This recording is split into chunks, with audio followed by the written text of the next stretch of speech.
2024年我有一个愿望，那就是我们的直播间能不能纳入一些奶油教的特别厉害的手作博主。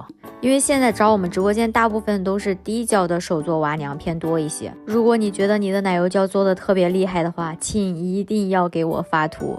最近我们的直播间也变成了每周一到周五晚上7点钟都直播卖货，然后周六周天休息。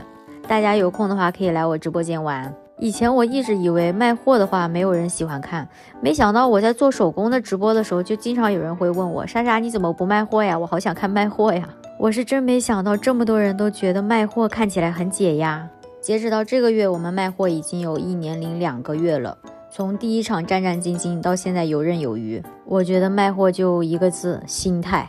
心态好什么都好。现在除了我之外，我们直播间还招了一个助播默默，他也是我之前的客服。2024年我的目标就是带着我身边的人还有我的学员一起努力，一起进步，做出更多好玩好看的手工艺品。